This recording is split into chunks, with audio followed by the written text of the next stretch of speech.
అతి తక్కువ ఖర్చుతో విదేశాలలో MBBS Vidya care of Vishal overseas. Rajamouli గారు అప్పుడు మీతో ఉన్నది ఇప్పుడు ఏం డిఫరెన్స్? ఇప్పుడు ఆ పెద్ద పెద్ద ప్రాజెక్టులు అయిపోయి పెద్ద సర్కిల్ పెరిగిపోయి నేను అలాగే నేను వెళ్ళలేదు. ఇప్పుడు కూడా నేను అంతే, నేను ఎప్పుడు వెళ్ళి కలవను. ఎన్టీఆర్ గారితో మీకు సో ఈ కత్తి తీసి ఎప్పుడైతే కొట్టపోయానో ఆయనకి నాకు భయం వేసింది, ఎవరేమంటారో ఇంకా నాకు.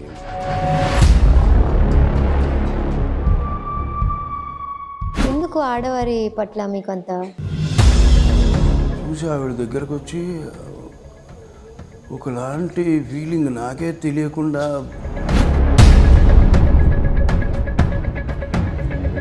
ఇప్పుడు ఆయన పాన్ ఇండియా స్టారే, మీతో ఆయన ఎలా ఉంటారు? ఎగ్జాక్ట్లీ చెప్పలేను, కానీ చాలా జరుగుతూ ఉంటాయి అవి. మనం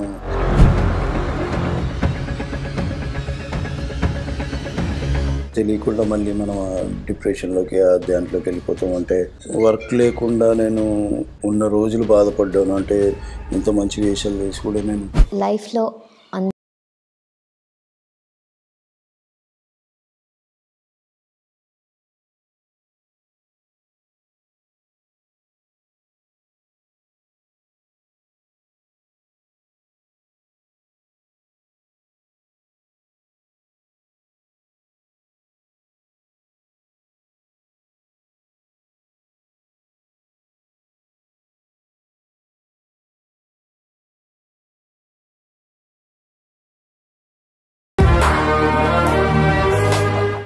నమస్తే, వెల్కమ్ టు ఐడ్రీమ్ మీడియా. నేను మీ హిమాలయ. రాజమౌళి గారి సినిమా హిట్ అవడం ఎంత కామనో, రాజమౌళి గారి సినిమాలో ఈయన ఉండడం కూడా అంతే కామన్. మరెవరో కాదండి, మనందరి సుపరిచితులే ఛత్రపతి శేఖర్ గారు. Hello sir. Hi sir. మనందరి లైఫ్లో థ్యాంక్ఫుల్గా ఫీల్ అయ్యే ఒక పర్సన్ ఉంటారు. అలా మీ లైఫ్లో థ్యాంక్ఫుల్గా ఫీల్ అయ్యే పర్సన్ ఎవరన్నా ఉంటే మాతో షేర్ చేసుకో.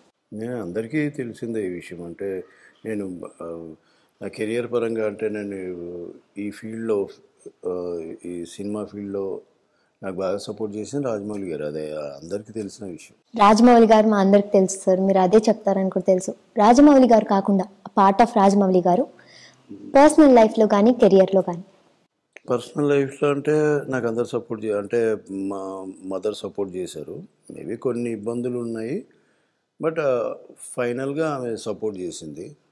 సో నేను ఇన్స్టిట్యూట్లో జాయిన్ అవ్వడానికి డబ్బులు కట్టడం ఇలాంటివి అలా సపోర్ట్ చేశారు.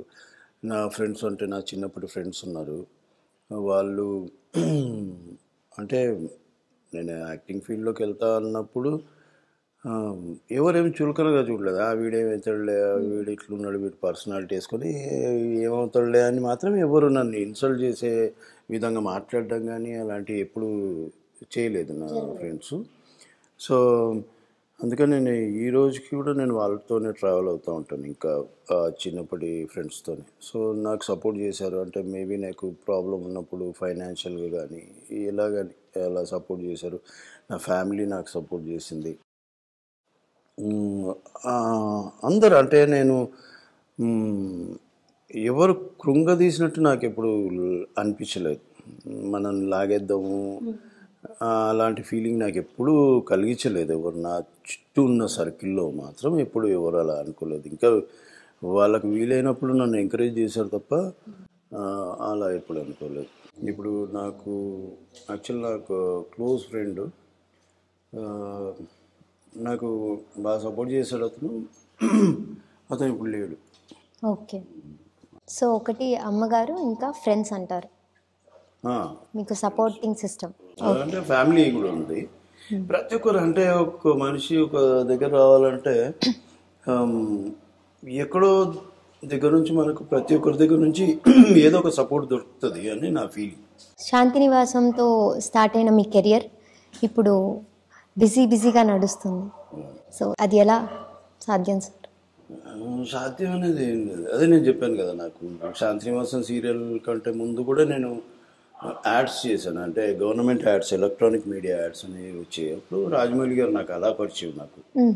అలా పరిచయం ఇన్స్టిట్యూట్లో నాకు పరిచయం. ఆయన ఒక చిన్న వేషానికి ఏదో చూద్దామని వచ్చారు ఇన్స్టిట్యూట్కి. సో నన్ను సెలెక్ట్ చేసుకున్నారు ఒక చిన్న టపోరీ లాంటి వేషానికి. దాని తర్వాత ఆయన తీసిన ప్రతి ప్రాజెక్ట్లో నన్ను ఏదో ఒక వేషంలో పెట్టేవాళ్ళు. నేను గొప్ప విషయం ఏంటంటే, ఆయన దగ్గర ఉన్న గొప్ప విషయం ఏంటంటే, నేను ఎప్పుడు వెళ్ళి కలిసింది లేదు, ఎప్పుడు వెళ్ళి ఆయనకు నా వేషం ఇవ్వని నేను అడగను. ఆయన్నే గుర్తుపెట్టుకుంటారు. ఈ క్యారెక్టర్ నేను సూటబుల్ ఉంటే డెఫినెట్గా ఇస్తారు. ఆయన ఎప్పుడూ ఎంకరేజ్ చేస్తూనే ఉన్నారు నన్ను. ఏదో అంటే నేను యాక్టింగ్ పరంగా అయినా సరే నన్ను ఏం పర్లేదు, బాగానే చేస్తున్నాను, ముందుకెళ్తావు, నో ప్రాబ్లమ్, క్యారీ ఆన్ అనుకుంటూ చెప్పి నన్ను బాగా సపోర్ట్ చేసింది ఆయన నాకు. అంటే నాలో ఇన్స్టిట్యూట్కి వచ్చినప్పుడు, అంటే ప్రతి మనిషి మనం ఇంట్లో ఉన్నప్పుడు, మనం ఇంటి దగ్గర ఉన్నప్పుడు మన ఫ్రెండ్స్ కానీ ఇప్పుడు ఇది కానీ నేను యాక్టింగ్లో పోతున్నా అంటే అది ఇదని మాట్లాడతారు. మనకు కూడా ఏమనిపిస్తుంది అంటే, ఓ నేను బాగా పెద్ద పొజిషన్కి వస్తానేమో, అంటే వీళ్ళు అంటే నాకు సపోర్ట్ చేస్తున్నారు, నేను మంచిగా అక్కడ వెళ్ళి ఫుల్ పర్ఫామ్ చేసి వస్తాను, నేను పెద్ద యాక్టర్ని అయిపోతాను ఊహించేసుకుంటాం మనం. అంటే ఈ ప్రపంచమే అలాంటిది, యాక్టింగ్ ప్రపంచం. ఊహించేసుకుంటాం, నేను స్క్రీన్ మీద కనిపించాను, నేను వీళ్ళు కనిపిస్తాను, నన్ను గుర్తుపడతాను, నన్ను ఇది అది, నేను పోయి బాగా పర్ఫామ్ చేసేస్తా, అది దాన్ని అనుకుంటాం. కానీ అక్కడ మనం అనుకుంది వేరే. ఇన్స్టిట్యూట్లోకి వచ్చినప్పుడు మళ్ళీ ఆ కాన్ఫిడెన్స్ ఉంటుంది. మళ్ళీ స్టార్టింగ్లో వచ్చినప్పుడు ఇప్పుడు కొత్త ఫ్రెండ్స్ అవుతారు అందరూ, అక్కడ చెప్పే విధానం వేరే. ఏమో మనం ఏదో అనుకొని వచ్చినాం మనం, అంటే ఆ ఇన్స్టిట్యూట్లో చెప్పే విధానాలు చెప్తారు. అంటే అక్కడికి వచ్చేసరికి మారిపోతుంది. ఓకే, ఇలా వెళ్ళాలా మనం అనేది తెలుస్తుంది. ఇన్స్టిట్యూట్లో మళ్ళీ ఏమవుతుంది, ఆ 10 మంది మనకు అలవాటు అయిపోతారు. ఆ 10 మంది ఫ్రెండ్స్ వాళ్ళ ముందు మనకు ఎటువంటి ఇన్హిబిషన్స్ ఉండవు. అంటే మనకు సిగ్గుపడ్డం కానీ మనం ఏదైనా పర్ఫామ్ చేసేటప్పుడు, ఎందుకంటే అందరూ మనకు అలవాటు అయినారు. అదే కొత్త వాళ్ళ దగ్గరికి, ఇప్పుడు నాకు ఏదైనా కొత్త ప్రాజెక్ట్ వచ్చింది, నేను దాంట్లో చేస్తున్నాను స్టార్టింగ్లో కానీ తర్వాత అయినా సరే, వచ్చినప్పుడు మాత్రం ఆ భయం అనేది ఎక్కడో తెలియకుండా వచ్చేస్తుంది. అంటే ఎక్కడో కాన్ఫిడెన్స్ ఉండదు. ఎందుకంటే అంతమంది జనాలను ఒకటేసారి చూసి, ఆ కొత్త ఒకరు లైట్స్ ఆన్ అంటారు, ఒకరు లైట్ అడ్జస్ట్ చేస్తుంటారు, ఒకరు జూనియర్స్ అట వెళ్తుంటారు, మన ఏదో డైలాగ్ ఉంటుంది మనం చెప్పాలి, ఇవన్నీ అక్కడ కాన్ఫిడెన్స్ వెళ్ళిపోయి భయపడే స్టేజ్లు ఉంటాయి. సో మనం అనుకున్నంతగా చాలామంది అనుకుంటారు. ఇప్పుడు నేను మామూలుగా ఎగ్జాంపుల్ చెప్తాను. నన్ను ఎప్పుడన్నా నేను ఏదైనా ఊరికి వెళ్తే చాలామంది అడుగుతారు, అంటే సార్ ఫన్నీ, అది సిల్లీగానే ఉంటుంది. అది వచ్చారు 3-4 కుళ్ళోళ్ళు వచ్చారు, వచ్చి సార్ మీరు అందులో చేశారు కదా, మీరు మాకు కూడా చేయొచ్చు కదా, మేము కూడా హీరో ఫ్రెండ్, అట్లా మాకు కూడా చెప్పండి, మేము కూడా హీరో ఫ్రెండ్ చేసేసాం. అంత లైట్గా మాట్లాడతారు. ఇక్కడికి వచ్చిన తర్వాత వాళ్ళ పరిస్థితి ఏందో తెలియదు. ఆ హీరో ఫ్రెండ్ చేయడానికి నేనే ఏమేమి ఆలోచించినో, నేనేమి ప్రిపేర్ అయ్యాను, ఎంత ఆ పొజిషన్కి రావడానికి, అది వాళ్ళకి తెలియదు. చాలా ఈజీ అనుకుంటారు బయట యాక్టింగ్. అప్పుడు మీకు ఏమనిపిస్తుంది సార్, అంత ఈజీగా మీరు ఎంతో కష్టపడి వచ్చుంటారు ఆ పొజిషన్కి? ఏమనిపించదు, నాకు అనిపిస్తుంది ఏంటంటే, ఒకసారి కెమెరా ముందు నిలబడితే వాళ్ళకి ఏంటనేది తెలుస్తుంది. ఇప్పుడు పర్లేదు, ఒకప్పుడు, ఇప్పుడు నేను స్టార్ట్ చేసినప్పుడు కెరియర్, అప్పుడు రీల్, ఎప్పుడైతే రోల్ యాక్షన్ అన్నారు అప్పుడు ఆ సౌండ్ వచ్చేది మనకి. ఆ సౌండ్కి సగం భయం వేసేది. ఎందుకంటే మనం అనుకున్న డైలాగ్ ఆ టైంకి చెప్పాలి, ఆ ఇదిలో చెప్పాలి, లేకపోతే మనకి ఆ రీల్ ఇదైపోతుంది. మళ్ళీ టేకుల మీద టేకులు తింటే మళ్ళీ అదో ఇది. ఇప్పుడు అంత సిస్టమ్ మారిపోయింది. ఫస్ట్ హ్యాపీయెస్ట్ మూమెంట్ మీ లైఫ్లో, ఈ మూమెంట్ నాకు లైఫ్ లాంగ్ గుర్తుంటుంది అన్న ఒక్క మూమెంట్ చెప్పండి. నేను అంటే శాంతినివాసంలో చేసేటప్పుడు, ఎక్కడో ఏదో ఊర్లోకి పోయినా ఎక్కడో పోయినా ఎవరో ఒకరు, మీరు శాంతినివాసం సీరియల్లో ఫ్రెండ్ క్యారెక్టర్, రాజీవ్ గారి ఫ్రెండ్ క్యారెక్టర్ చేశారు కదా అన్నప్పుడు, అమ్మా నాకు ఎవరో గుర్తుపడుతున్నారే ఎవరో ఒకరు అనే ఫీలింగ్ వచ్చింది. దాని తర్వాత అలా చేస్తూ చేస్తూ పద్మవ్యూహం సీరియల్లో ఒకసారి పుష్కరాలు జరుగుతూ ఉన్నాయి కృష్ణ ఇక్కడే మహబూబ్ నగర్ అవతల ఎక్కడో లోపలికి వెళ్ళాం. వెళ్ళినప్పుడు ఆ పద్మవ్యూహంలో ఒక శివ అనే క్యారెక్టర్ చేస్తున్నాను, బాగా మాస్ క్యారెక్టర్. మధ్యలో ఆ క్యారెక్టర్ చనిపోతుంది. సరే అదే టైంలో నేను పుష్కరాలకని వెళ్ళాం మా ఇంట్లో వాళ్ళతో, మా అమ్మ వాళ్ళతో ఫ్యామిలీతో వెళ్తే అక్కడ బస్సు వచ్చాగి మాదేదో మనం ఉన్నాం, వాళ్ళు బస్సు వచ్చాగింది. అందులోంచి మొత్తం లేడీస్ వీళ్ళే ఎక్కువ, వాళ్ళు ఏదో టూర్ వేసుకున్నట్టున్నారు ఇలా పుష్కరాలు. అందులోంచి ముసలాళ్ళు అలా దిగి ఇంకా వాళ్ళు పోతున్నారా ఘాట్ దగ్గరికి. సడన్గా ఎవరో ఒక ముసలావిడ చూసి ఆవిడ దగ్గరకు వచ్చి ఒకలాంటి ఫీలింగ్ నాకే తెలియకుండా ఇలా చెంపలు పట్టేసుకుంది. బిడ్డ నువ్వు బతికే ఉన్నావు బిడ్డ, చచ్చిపోయినామని మేము ఏడ్చేసినాం బిడ్డ, మేము సీరియల్ కూడా మానేసినాం ఈ టైం. అట్లా అట్లా అలా ఆ బస్సు అందరూ ఏకమైపోయా. అప్పుడు నా తల్లి మా అమ్మ ఫీల్ అయ్యిండొచ్చు, నా కొడుకుని గుర్తుపడుతున్నారు అని. ఎక్కడో చిన్నగా ఉంటుంది కదా మనకి, నా కొడుకు గుర్తుపడతారు, ఎక్కడికి వెళ్ళినా జనాలు ఎవరో ఒకరన్నా గుర్తుపడతారు అనే ఫీలింగ్ వాళ్ళకి కలిగిందొచ్చు అని నేను అనుకుంటున్నాను. సార్, రాజమౌళి గారితో ఎన్నో సినిమాలు ప్రయాణం చేశారు, మీరు చేశారు. రాజమౌళి గారు మీకు ఇచ్చిన ఒక బెస్ట్ కాంప్లిమెంట్? సింహాద్రి షూటింగ్ చేస్తున్నాం వైజాగ్ అవతల, ఇక్కడ బీచ్ ఏదో ఉంది అక్కడ చేసి వస్తున్నాం. నాకు దాని పేరు కరెక్ట్ తారక్, నేను ఓ సీన్ ఉంటుంది అంటే వాళ్ళ అక్కని మైండ్లో పెట్టుకుని ఎలా ఏదో ఒకలాంటి అది పానేసుకొని చేయాలి. ఒక సీన్ చేసిన తర్వాత ఈవినింగ్ ఎప్పుడూ ఆయన నాతో ఎప్పుడూ అలా అనలేదు. దగ్గరికి వచ్చి ఆయన్ని దగ్గరికి వచ్చి మేము ఇలా నడుస్తున్నాం ఇంకా కార్ల వైపు, హోటల్స్కి వెళ్ళాలి కదా, రూమ్లోకి వెళ్ళాలి, ప్యాకప్ చేసుకొని వెళ్ళేటప్పుడు ప్యాకప్ చేసుకొని వెళ్ళేటప్పుడు అప్పుడు వచ్చి బాగా చేశా అన్నాడు. నాకు ఎన్ని రోజుల నుంచి కోరుకునేది నేను అదే, ఆయన చెప్పాలి, అండ్ దాని తర్వాత ఛత్రపతి అప్పుడు సినిమా థియేటర్లో, సంధ్య థియేటర్లో మేము అందరం వెళ్ళినాం. రాజమౌళి గారు వాళ్ళ ఫ్యామిలీ మొత్తం, కీరవాణి గారు, వల్లి గారు, అమ్మగారు అందరు మొత్తం, వాళ్ళ అబ్బాయి కార్తికేయ అందరు మొత్తం గ్యాంగ్ మొత్తం వెళ్ళాం. ఆ రోజు ఇంటర్వ్యూల తర్వాత అప్పుడు అందరు పొగిడారు నన్ను, రాజమౌళి గారు, కీరవాణి గారు అందరూ చాలా బాగా చేసేవారు. అవి నా బెస్ట్ మూమెంట్స్ నా లైఫ్లో ఇవి. అంటే నేను ఏదైతే అనుకొని వచ్చానో దానికి ఆ రోజు వాళ్ళు అనే ఆ మాటలకి అచీవ్ అయ్యానని నేను అనుకోను. పొంగిపోతాం మనం, మురిసిపోయే సందర్భాలు అవి. అది అచీవ్ అనేది అచీవ్ మనం. ఇంకా రాజమౌళి గారు అప్పుడు మీతో ఉన్నది ఇప్పుడు ఏం డిఫరెన్స్? నాకు ఎప్పుడు డిఫరెన్స్ ఏమనిపించలేదు. కాకపోతే ఇప్పుడు సర్కిల్ పెరిగింది, ఇప్పుడు పెద్ద పెద్ద ప్రాజెక్టులు అయిపోయి పెద్ద సర్కిల్ పెరిగిపోయి కలుస్తారు, కలవరని కాదు మనం వెళ్ళినప్పుడు. ముందు నేను అలాగే నేను వెళ్ళలేదు, ఇప్పుడు కూడా నేను అంతే, నేను ఎప్పుడు వెళ్ళి కలవను. కాకపోతే ముందు ఏంటంటే స్టూడెంట్ అనుభవం చేస్తున్నాం మేము ఇక్కడ మనం గచ్చిబౌలి దగ్గర, ఏదో టెలికామ్ ఆఫీస్ ఉంది లోపల, ఫారెస్ట్ టైప్లో ఉంటుంది, అక్కడ చేస్తున్నాం కంటిన్యూగా.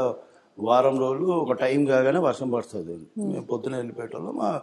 ఓ సీన్ ఉంటుంది, దానికి అక్కడ ఫైట్ ఒకటి అది చేస్తాం. ఇంకా వర్షం పడుతుండేది, లైట్గా డ్రిజిల్ అవుతూ ఉంటే మామూలుగా ఒకరోజు మామూలు నేను బయలుదేరి వెళ్తున్నాను, ఆయన వచ్చారు, పద నన్ను కూడా డ్రాప్ చేసేసి. ఎందుకు సార్, కారు ఉంది కదా, కారు పెడతారు కదా, మీ కంపెనీ కారు ఉంది కదా, అందులో వెళ్ళిపోవచ్చు కదా, వర్షం కూడా లైట్ నడుంది, ఇప్పుడు దింపుతావు లేదా అన్న. సరే పదండి అని అలా ట్రావెల్ చేస్తున్నాం మేము. షూటింగ్ ఉన్న రోజులు 2-3 రోజులన్నా మేము ట్రావెల్ చేస్తుంటాం. అది ఒకటి. ఎప్పుడు నాకు ఆయన దగ్గర ఇలా ఉంది అంటే ఇప్పుడు నేను ఎప్పుడు అనుకోలేదు. ఆయన ముందు ఎలా ఉన్నారో ఇప్పుడు అలాగే ఉన్నారు. అదే నేను చెప్పిన తేడా ఏంటంటే అప్పుడు అలా ఉండేది. ఇప్పుడు సినిమాలకి ఏదైనా వేరే డైరెక్టర్స్ మూవీస్ రిలీజ్ అవుతాయి, హీరోలు సినిమాకి వెళ్ళేటప్పుడు మాదంతా ఒక గ్యాంగ్ ఉండేది. మొత్తం టోటల్లో మొత్తం అందరం రాజీవ్ గారితో సహా అందరం సెకండ్ షో టికెట్లు తీసేవాళ్ళు. ఆయన తీసి ఈ షో ఈ థియేటర్ చేసేసరికి అందరూ వెళ్ళిపోయటం అలాంటిది అవి కుదిరిస్తాయి. కాకపోతే మధ్యలో ఈవెన్ బాహుబలి వరకు కూడా మేము మధ్య మధ్యలో క్రికెట్ ఆడేవాళ్ళు. అందరినీ పాత వాళ్ళందరినీ పిలిచేవాళ్ళు.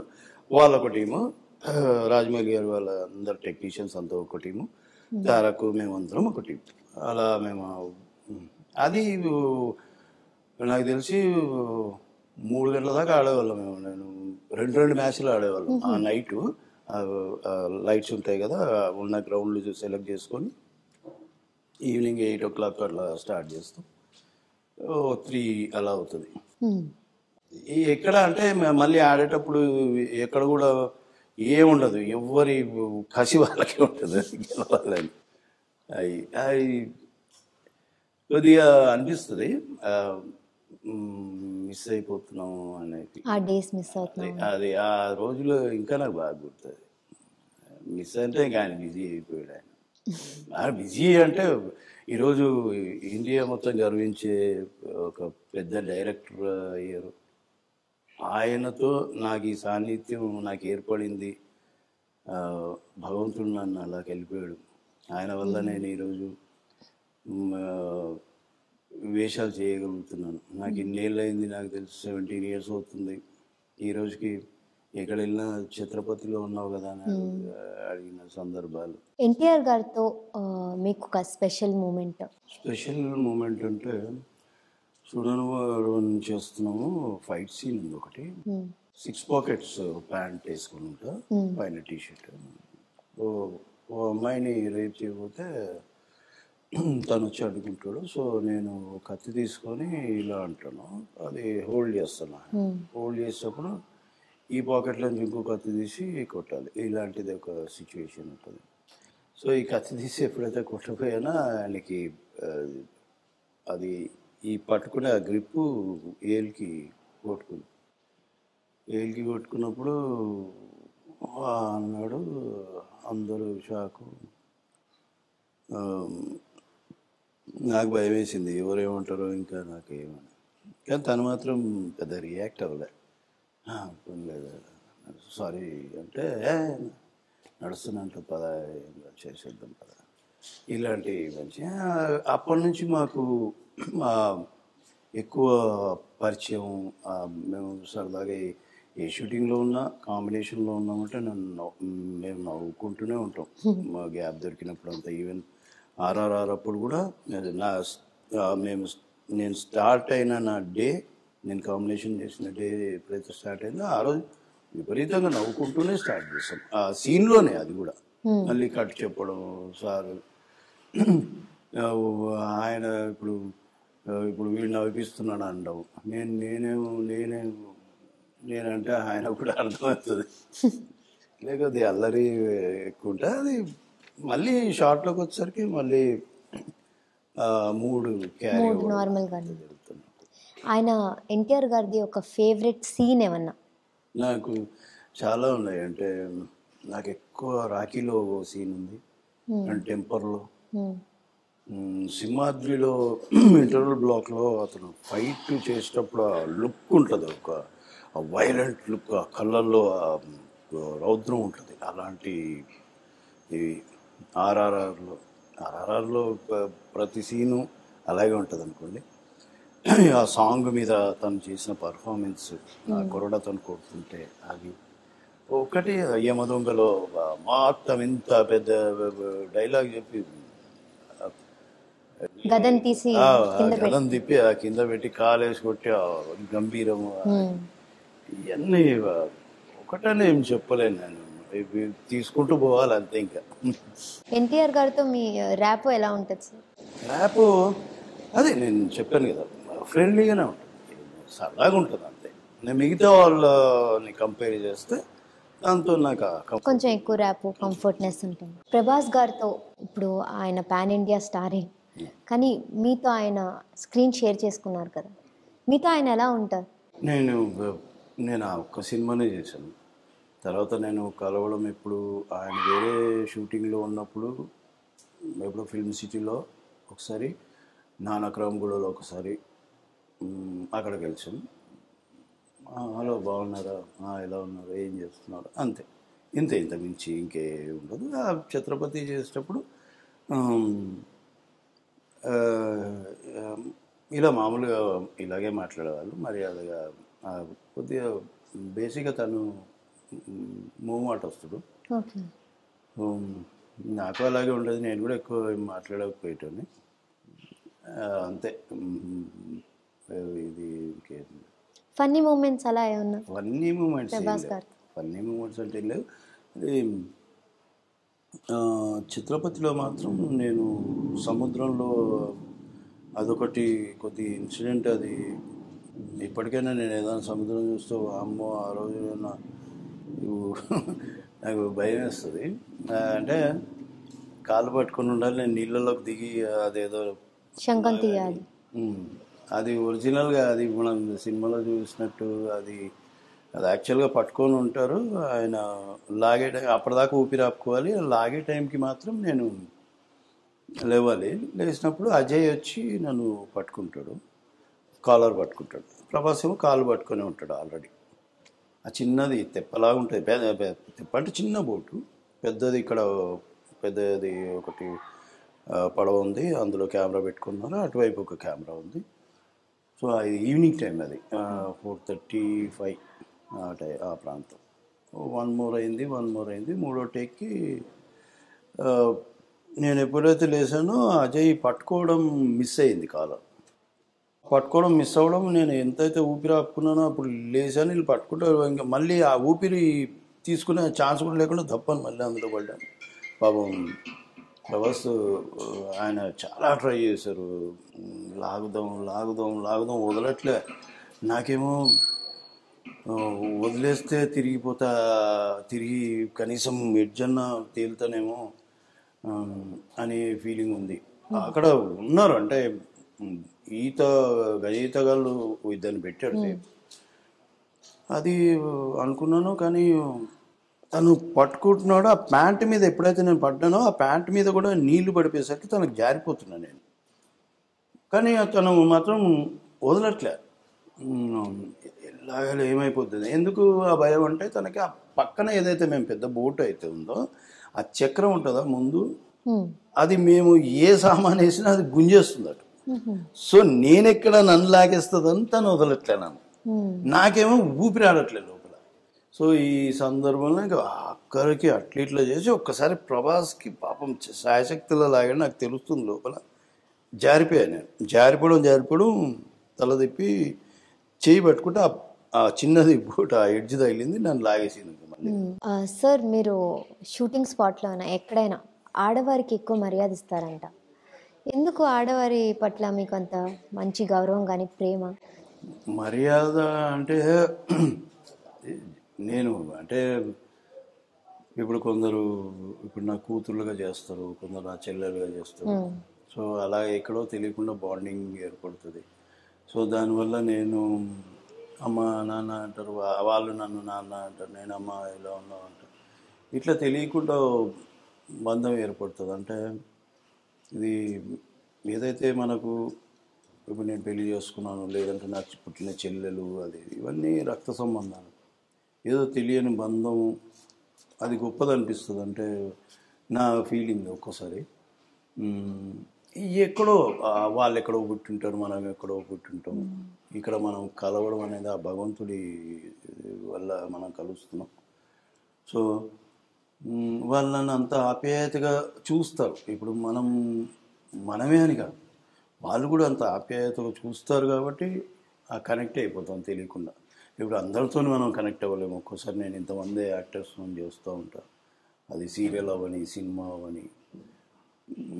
కొందరి వాళ్ళ ఇది కూడా ఉంటుంది, మనం అట్లా మూల్డ్ అయిపోతాం. అరే వీళ్ళు మన వాళ్ళే కదా, అన్న ఫీలింగ్. అది ఫ్యామిలీలో ఎవరు బాగా ఇష్టం సార్? నాకు ఫ్యామిలీలో ఇష్టమని నేనే నా కూతురు, దాని తర్వాత ఇంకా అంతే, కూతురు కొడుకు వాళ్ళు ఇద్దరు. ఎక్కువ కూతురే? ఎక్కువ కూతురే, ఎందుకంటే మొదటిగా పెద్ద పాప కాబట్టి మొదటి సంతానం తల్లిదండ్రులకు ఎక్కువ ఇష్టం ఉంటుంది. మామూలుగా కూడా అమాయకురాలు. ఇంకా లైఫ్లో అందరికీ ఒక ఎమోషనల్ మూమెంట్ ఉంటుంది, ఇది ఎప్పుడు నన్ను దీని గురించి ఎప్పుడు తలుచుకున్నా నాకు బాధేస్తుంది అన్న ఒక మూమెంట్ ఉంటుంది. అలాంటి మూమెంట్ ఏమన్నా మీ లైఫ్లో ఉందా? ఎగ్జాక్ట్లీ చెప్పలేను, కానీ చాలా జరుగుతూ ఉంటాయి. అవి మనం మైండ్లోంచి వెళ్ళిపోతాయి, తీసేస్తాం. ఎందుకంటే అవే గుర్తుపెట్టుకొని ఉంటే తెలియకుండా మళ్ళీ మనం డిప్రెషన్లోకి దాంట్లోకి వెళ్ళిపోతాం. అంటే నేను వర్క్ లేకుండా నేను ఉన్న రోజులు బాధపడ్డాను. అంటే ఇంత మంచి వేషాలు వేసి కూడా నేను ఖాళీ ఉండాల్సి వచ్చింది కొన్నిసార్లు. నేను వెళ్ళి ఎవరిని వేషం అడగను, వాళ్ళు ఇస్తే వాళ్ళు చెప్తే తప్ప నేను వెళ్ళను. ఇట్లాంటి అండ్ నా పక్కన ఉన్న నా ఫ్రెండ్స్, నిన్న మొన్నటి దాకా ఉన్న ఫ్రెండ్స్ అలాగే సడన్గా ఇప్పుడు మధ్యాహ్నం 12:30 దాకా మాట్లాడిన మనిషి 3:30కు నాకు న్యూస్ తెలిస్తే లేడు ఆ మనిషి అని, ఇట్లాంటి బాధ. ఇంకా చిన్నప్పుడు ఉన్నాయి చాలా చాలా కష్టపడ్డా. అంటే నేను కష్టపడ్డాను నేను చెప్పలేదు. మా అమ్మ, మా ఫ్యామిలీ, అంటే మా పిన్ని, మా మామలు, వీళ్ళందరూ మేము పల్లెటూరులో ఉండేవాళ్ళం. ఆ ఒక్కతే సంపాదించి పంపించాలి, ప్రతిదానికి కష్టపడ్డాం. అంటే ఆ టైంలో తర్వాత మేము హైదరాబాద్ వచ్చేసాం. అప్పుడు చిన్నప్పుడు మాత్రం ఇప్పుడు దీపావళి వచ్చింది అంటే 15 పైసలు, అప్పుడు 15 పైసలు ఇస్తే పండగ రోజు అవి మనం అందరం బాంబులు, అవి ఎర్ర బాంబులు కొనుక్కొని కాలుస్తూ ఉంటాం, చిల్లీ బాంబ్స్.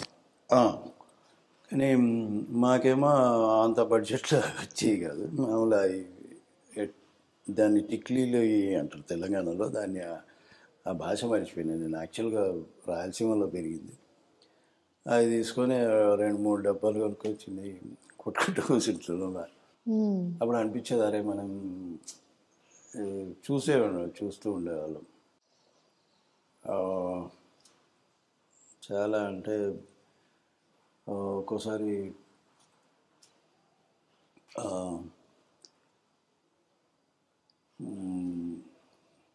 రైస్ తినాలని ఎక్కువ. అంటే మా ఇళ్ళలో అప్పుడు రాగి సంగటి ఇవి చేసాం.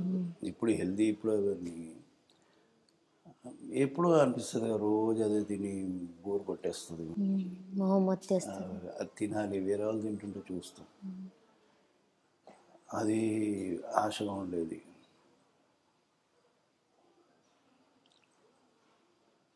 పళ్ళు, ఫ్రూట్స్ ఎవరైనా తింటుంటే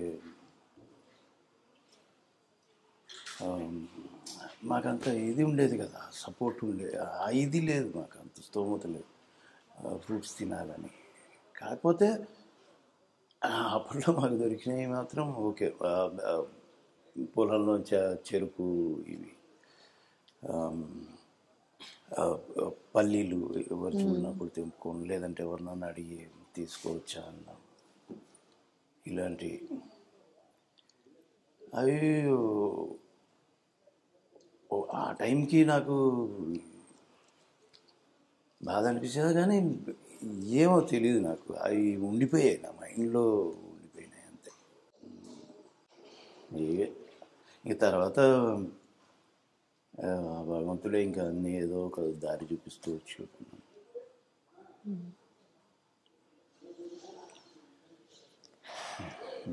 రవితేజ గారితో మీ స్పెషల్ మూమెంట్స్ ఏమన్నా? అంటే సినిమా చేసాం ఒకటి, అది దరువు ఒక సినిమా చేశాం అంతే. మామూలుగా అక్కడ ఉన్నంతవరకు మీరు అందరినీ చెప్పే మాటనే, ఎనర్జీగా. ఎనర్జీ అంటే అందరికీ ఎనర్జీ ఉంటుంది, డెఫినెట్గా ఎనర్జీ ఉంటేనే అందరూ ఏదో పర్ఫామ్ చేసేది, సీన్ అయినా ఫైట్ అయినా ఏదైనా. రవితేజ గారు ఏంటంటే ఆ కలపగోలుతనం అవి మింగిలైపోయి అందరు అక్కడ మాట్లాడేసి అట్లాంటి అందరూ ఒక్కరైనా కాదు రేపు అందరూ ఈరోజు అలాగే ఉన్నారు. అందరూ తోటి కళాకారులకి ఇది ఆ గౌరవం అది ఇస్తున్నారు. రామ్ చరణ్ సూపర్, ఇలాంటి వాళ్ళందరూ నేను వర్క్ చేసిన హీరోలందరూ నాకు తెలిసి సూపర్ అండి. మీరు వర్క్ చేసిన హీరోస్లో ఎవరు మీకు బాగా నచ్చిన హీరో? నాకు నచ్చిన హీరో అంటే నేను వర్క్ చేసిన హీరోస్ అంటే నాకు తారక్తోనే నాకు ఇది ఉంది అంటే కొద్దిగా నేను ఫ్రీగా ఉండగలను. మిగతా వాళ్ళతో అందరితో ఈవెన్ రామ్ చరణ్ గారు అయినా సరే నేను ఆయన ఎక్కువ ఇప్పుడు నేను మాట్లాడకపోయినా ఆయన ఎక్కువ కేర్ తీసుకుంటాడు ఏ విషయంలోనైనా. అంటే ఇప్పుడు ఫైట్ జరుగుతుంది ఏదో సంథింగ్ ఒక ఇన్సిడెంట్ జరిగింది అప్పుడు కేర్ తీసుకొని రెస్ట్ తీసుకోమని నువ్వు రెడీ ఉన్నప్పుడే మనం షార్ట్ చేద్దామన్న సందర్భాలు, మర్యాద మాట్లాడడం, తను క్యారవాన్లోకి వెళ్తున్న ఒకళ్ళు నేను పొరపాటుగా వినిపించినా కూడా పలకరించడం, ఆగి మాట్లాడే 10 నిమిషాలు మాట్లాడే ఇలాంటి అందరూ. సో థ్యాంక్స్ సార్, మాకు మీ టైం ప్రీషియస్ టైం ఇచ్చి మాకు వాల్యుబుల్ వర్డ్స్ చెప్పి మీరు ఫీల్ అయింది చెప్పి కొంచెం బాధపడిన పాయింట్స్ కూడా చెప్పినందుకు. వాల్యుబుల్ టైం, ప్రెషియస్ టైం ఇవన్నీ మనకి ఏదో ఉట్టిగా ఫార్మాలిటీగా మాట్లాడతాం కానీ ఏం ప్రెషియస్ టైం కాదు, వాల్యూ టైం ఇవన్నీ ఉట్టి మాట్లాడలేవు. నేను మీరు అడిగారు నేను ఎక్కడో కనెక్ట్ అయ్యాను, ఓకే మీరు చెప్పమన్నారు నేను చెప్పేశాను అంతే. వాల్యుబుల్ టైంలో ఏముండవండి. ఇప్పుడు మీరు నాకు ఇంటర్వ్యూ చేస్తారు, ఇప్పుడు ఇంటర్వ్యూ చేశారంటే నేను టీవీలో కనిపిస్తా. సో ఎక్కడ అవి ఏం లేవండి. మీరు అట్లా అంటే మీరు నా గురించి వచ్చి ఇంతసేపు వెయిట్ చేసి నా కోసం ఇంటర్వ్యూ తీసుకొని వెళ్తున్నందుకు అది నేను కూడా అనొచ్చు. Thank you sir. అంటే అడిగిన ప్రతి క్వశ్చన్ని కూడా మంచిగా చక్కగా మీరు ఎలా ఫీల్ అయ్యారో షేర్ చేసుకోవడం అదొక మాకు చాలా హ్యాపీగా ఉంటుంది సార్ మీరు చెప్పినందుకు. Thank you sir.